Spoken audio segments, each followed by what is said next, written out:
in the winter and up in the summer. All that saved me money. Suddenly I had extra money in my pocket. And when I like this green stuff, not just the green of the environment, I like this green stuff right here. What's wrong with that? Suddenly I had extra money.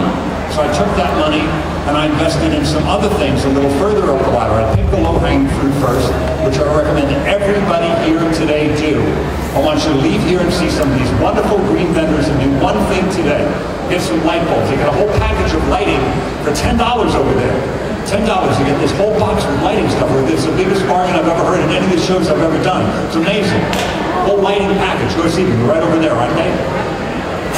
So do something like that today. Do one of those cheap and easy things. I know everybody's on a tight budget these days. We have been since 2008. Things have been tough. But these things are not only going to be good for the environment, but good for your pocketbook. So do those things today. So I just kept doing this stuff, and pretty soon I had saved enough money in 1970 to buy an electric car. Many people mock me or question that. They didn't have electric cars in 1970. You didn't get your EV1 until 96. You're lying. They had electric cars back in 1970, and I had one. It was a Taylor-Dunn electric car, Taylor-D-U-N-N-E, if you want to look it up on the internet. They still make electric cars today. When I say car, I'm being quite grand. We're talking about a golf cart with a windshield wiper and horn, okay? It had a top speed of 20 miles an hour. It had a range of 20 miles. And I once took a poor, unfortunate friend out on a date in that vehicle. Remember Cindy Williams from Laverne and Shirley? Ed Shirley and Laverne and Shirley. I took her out on a date back in 1970 in this electric car. She did not grant me a second date. It was not exactly a Babe magnet. It had canvas doors. It had a tiller instead of a steering wheel. There was a kid going past us on Hot Wheels giving us a finger. I didn't fully charge it. I learned to charge it after that. So, but the point is, it was, besides this one unfortunate night, it was a great car to supplement my bike riding and my public transportation. Because to get a week's worth of groceries in that, on your bicycle, it was very difficult. All the heavy stuff, bottles of apple juice and organic apple juice, whatever I was getting in cans of different vegan things and all that stuff. It was heavy on the bike or hard on the bus. But now I had an electric car, and on a rainy day I didn't have to ride the bike in the rain. I'd have to stand out in the rain waiting for the bus to come. I would take this electric car. It was a good car. I paid $950 for it. And here's what I quickly learned too. I was doing it to do my part to clean up the air, because my dad also taught me a great lesson. For years I would complain about the smog. This smog is terrible. It hurts my lungs, and I hate it. I hear you, Dad. I hear what you're against. You're against the smog. I'm against it too. But what are you for?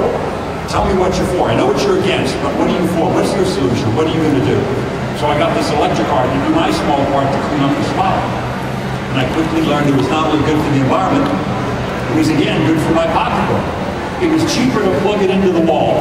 You go right into an outlet, plug it in the wall, than it was to buy 1970 gasoline. 1970 gasoline was plenty cheap, but so was 1970 kilowatt hours. Same thing today. 2014, cheaper to go 50 miles in electric car, plug in the wall, than 50 miles in regular car buying new gasoline. Just the way it is. And it was much cheaper to maintain. There was no tune-up, oil change, fan belt, radiator flush, smog check, valve job, all those things I used to do, I didn't have to do anymore. It was a good car in every way, so I stayed with it. I kept, saving money, doing the cheap and easy. Now the median ticket items is $950 electric car. I still remember buying it today. I bought it in 1970 from a guy in Reseda, California, called Dutch. This guy Dutch sold electric cars, and he quickly related to me that I was the only person under 70 that ever bought a car from him. They were really for retirement communities. I'm like a 20-year-old going around the San Bernardino Valley. Most people were in Sun City or Palm Desert driving them around, but whatever. I loved the car, and it was great. And it was good for my pocketbook. I took that money I was saving from all those things, I started to buy other medium ticket items, like a rain barrel, like you see the wonderful rain harvest company that's over here. Go see them. Oh, sorry, right over here. Where are they? It's right. Where's the rain harvest? Right there. There he is. There he is. Where's your booth again? Right there. I'm sorry, I got turned around. Go see the rain harvest company. So I bought a rain barrel back in 1970 something, and I started harvesting my rainwater. My water bill went down because I could water my vegetable garden, keep my compost moist without water. It was free water from the sky. I bought a solar oven to cook some of my meals outdoors.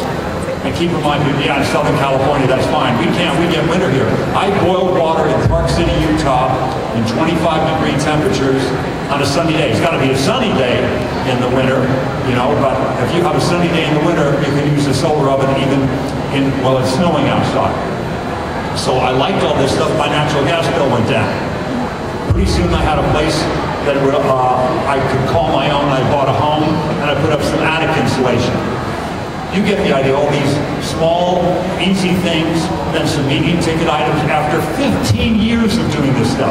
A decade and a half, now it's 1985. 15 years after the first Earth Day, I finally bought solar. Still not solar electric. I couldn't afford that back in 1985. I put up solar hot water. A solar hot water system, which is cheaper than solar electric. It's a lot less money. So I put that up.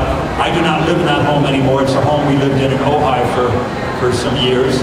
But that, I check on it regularly. I said, is that solar hot water thing still working in that house? People, absolutely, still works great. That's, my God, that's 29 years later. 29 years later, it's still working, this solar. How's that for a good piece of technology? How about the wind turbine I bought in 1985 also? I was working on a show called St. Elsewhere. Anybody remember St. Elsewhere? A wonderful doctor show in 1985, and I had some money to invest, you know, for doing that TV series. I mean, what am I going to do? I want to buy something that's socially responsible. What am I going to do with the money? And I heard about these wind farms. I invested in a wind farm in 1985. I bought one wind turbine, but back then was, oh boy, it's a big one. It's a big wind turbine. 1985 and 75 kilowatts. Ooh. That was a big one in 85. Now they're a megawatt and a half. The wind turbines you see, they're huge. But back then, a nice size one, 75 kilowatts. So that's a good investment. It's put out many homes worth of power for 29 years and still gives me checks. How's that for a good investment, huh? People regularly say to me, say, hey, are you carbon neutral? The amount of, you know, you got your solar on your roof, what have you, and you buy your carbon TerraPass when you have to get in a plane or whatever, if you have to drive your hybrid cross country to get here, you know, do you buy one of those carbon offsets? Are you carbon neutral? I said, no, I'm not carbon neutral. Well, you talk a big game, Mr. Begley, but you're not, no, I'm carbon negative from 85 for that one investment, the wind turbine. Carbon negative for 29 years for that one thing. We put out many homes worth of power for nearly 3 decades, so that's a good investment. Finally, 1990, 20 years after the first decade, after the first Earth Day, decades before. 20 years later, I could finally afford solar electric. I put a solar electric system on my house in 1990. 6 kilowatts, still working great, putting out plenty of power to charge my car and run my house. I have to buy a little bit of nighttime power if it's cloudy for a while or I'm driving a lot. I'll buy some off-peak power. I only use $6 or $7 a year worth of peak power. $6 or $7 a year worth of peak power. I use about $20 worth of what they call mid-peak. Then I use a few $100s a year worth of off-peak power. That's after 8 p.m. and before 10 a.m. A very efficient and environmentally sound time to use power because they have lots of extra capacity then. Not everybody, people aren't in their offices, people aren't vacuuming their floors or doing laundry stuff. You know, it's just a very good time to use power. They have excess, so you're using it. There's still power coming from generating plants, but it's a very efficient time to use it. It's not a lot of extra fuel used to make those kilowatt hours for you to use it after 8 p.m. So that's what I did because of that solar setup. Everything that I've done for the environment, I like to think, I hope it was all good for the environment, but I can promise you as I stand here, it has all been good for my bottom line. I could retire now, not because I'm a big movie star starring roles in movies. I've done very few large roles in movies. I'm mostly a supporting actor. Happy to have it. I'm not complaining for a minute. My dad was a supporting actor, so am I. Made a nice, modest, SAG minimum salary a lot of the time, a fine wage. But I can retire now not because I have so much money. What is, in my opinion, as good as having a lot of money? Not needing a lot of money. That's pretty good too, isn't it? You got monthly bills that are super low. Think about it. My electric bill is super low, and I'm using that not just to get around, to run the house, but I'm using it to get around town in my electric car. 300 days a year, I'm either in my electric car, on my bike, or taking public transportation. Somewhere around 60 days a year or less nowadays. I don't go cross country as much. I take a hybrid car when I have to go to LA to New York, or LA to San Francisco, or LA to San Diego, or Las Vegas. I do it in the hybrid car. My wife has a hybrid, and I can get there LA to San Francisco for 25 bucks. You can't get a Greyhound ticket for 25 bucks. So I'm using very little fuel in a year, and whatever fuel I do use in the hybrid, I buy a carbon offset for that. And I'll talk about those in a little while. Some people are very critical of carbon offsets with some validity, but there's a good side to them, and I'll tell you what that is. It's better if you don't use the fuel, certainly, but when you have to use it, people regularly say, yeah, carbon offsets, that's like, paying somebody else to eat broccoli so you can eat some ice cream. And there's a certain amount of twisted truth to that, but the fact is, in this instance, if you've got to get from LA to New York, there's no broccoli available. You've got to get some low-fat ice cream or soy ice cream or something to get there, and that's flying sometimes, and you buy carbon offset. What it's about, and what this whole talk is about, is doing the best that you can with what is available within your budget. That's my whole talk. That's my whole talk, every time I talk, every book I wrote. It's not about being perfect. I'm not perfect. I never met anybody here at any Greenfest that is perfect. It's about doing the best you can with the resources that you have available. That's what it is. And boy, can we do a lot more than we've been doing. And I'll tell you how I discovered that yet again in 2008. But I first want to tell you what else is at stake. I talked about saving money here, and that's very important to me. And I know it's important to most of you, all of you. Another thing that's important are the environmental challenges we face for the future of our society, our kids and grandkids. And what do I mean by that? I've talked about the air pollution in LA, and we have a challenge in LA, and we're in a competition every year with Houston and Bakersfield for an award. One of the three of us, there's no award that they make up, there's no plaque that you get, but here's the prize. The prize is having the worst air in the nation. That's the award. LA, Houston, or Bakersfield, the three cities that regularly vie for the worst air in the nation. So we have a challenge with that. You want to see really dirty air, you got to go outside the boundaries of this very smart country where they have a Clean Air Act. Go to Beijing, go to Hong Kong, go to Mexico City. You see really horrible, dirty air, very, very bad. We have a problem with our water. A lot of pollution has gotten into our water. You see the Coast Guard here, go visit them, their booth about the plastics that are winding up in our oceans, our bays, our estuaries, our waterways. A real problem with that. There's a problem with our groundwater too. A lot of chemicals that we've all benefited from. We've all manufactured things and benefited from those things manufactured, but now they're in the groundwater. Perchloroethylene from dry cleaning, trichloroethylene from degreasing facilities, degreasing operations. DDT long ago banned, still in the environment. PCBs long ago banned, still in the environment.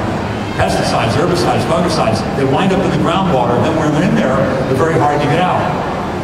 A lot of hexavalent chromium from chromium plating facilities, chrome plating.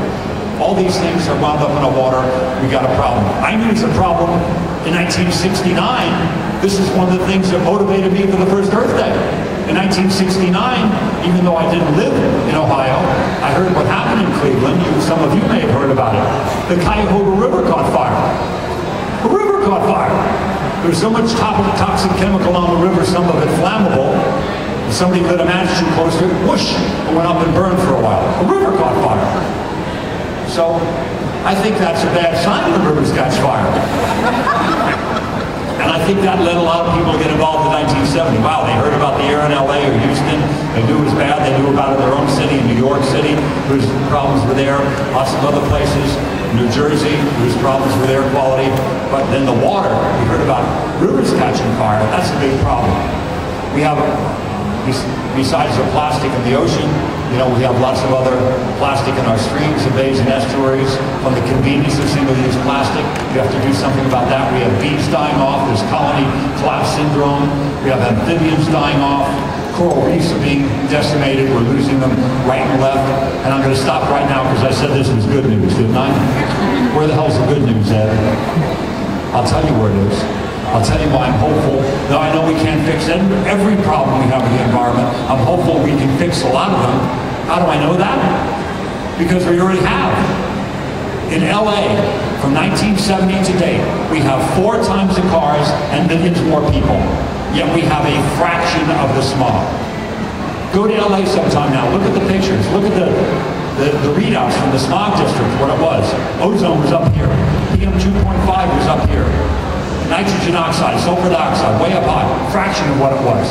With 4 times the cars and millions more people, if we just held the line where it was in 1970, go, damn, we're good.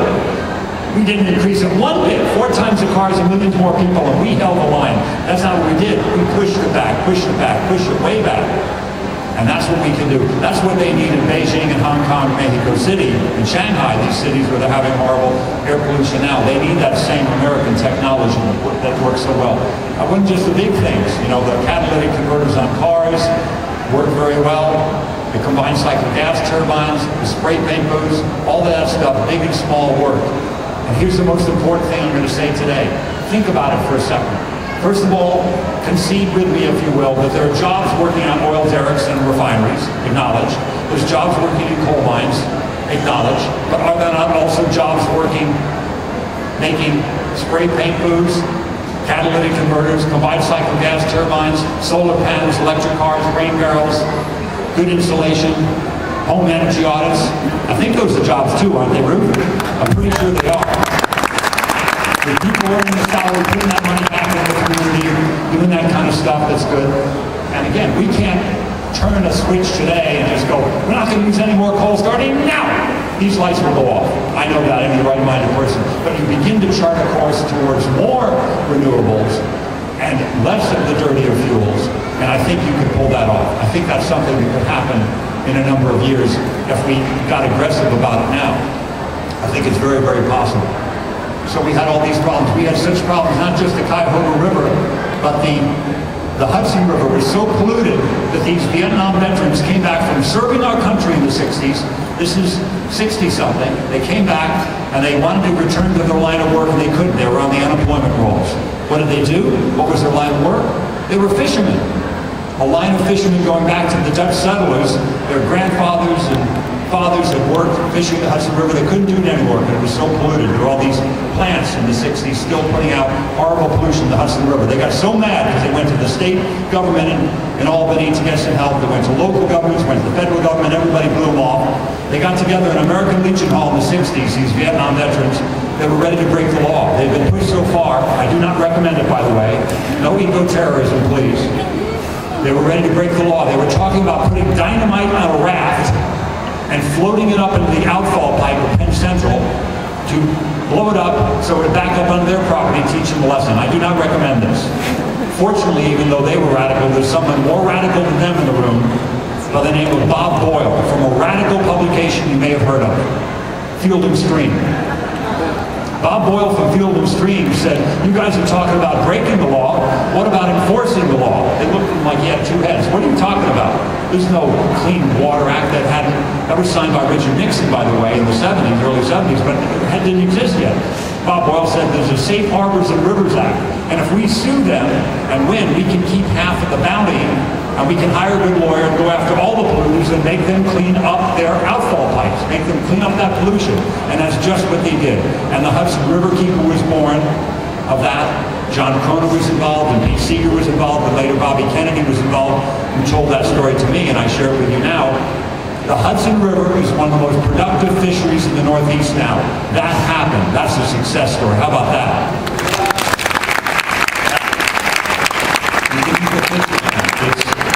It's been cleaned up. The Cuyahoga River is not polluted like that. The ozone hole that we became aware of in '87, big and getting bigger, is not the same size, it's smaller. We had many successes too. LA Air, a fraction of what it was. We can do that. I'm not saying we don't have problems. We have problems with climate change. We have problems with plastic in the ocean. We have problems with groundwater contamination. But we can do that if we set our mind to it and all do our part. Every single thing I've done for the environment, again, I'd like to think it's good for the environment, but I know it's been good for my pocketbook.